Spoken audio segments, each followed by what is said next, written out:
À la veille du réveillon de la Saint-Sylvestre, l'heure est au dernier préparatif de ce rendez-vous festif. Une soirée au cours de laquelle chacun se laisse souvent aller à boire un peu plus que d'habitude, faisant du jour de l'an l'un des plus meurtriers sur les routes françaises. On a généralement une vingtaine de morts sur les routes durant cette nuit-là.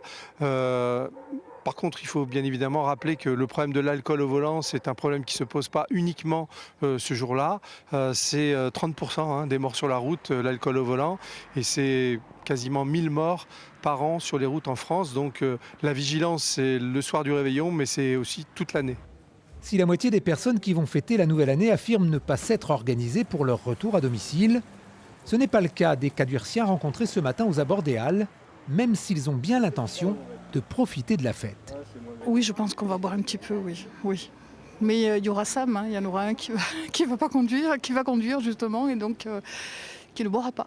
On va essayer de faire attention et ou de dormir sur place au cas où on ne se sent pas trop rentrer en voiture.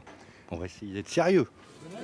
Dans cet hôtel-restaurant qui organise depuis plus de 30 ans un réveillon de la Saint-Sylvestre, des éthylotests seront mis à la disposition des clients. Et pour ceux qui auraient trop bu, pas question de les laisser reprendre le volant. On favorise les hébergements sur place et lorsque notre établissement est complet, on a plutôt tendance à l'envoyer chez nos collègues cadurciens. Nous avons également des accords avec les taxis cadurciens qui jouent le jeu et qui sont là le 31 décembre toute la nuit et qui répondent présents à nos appels.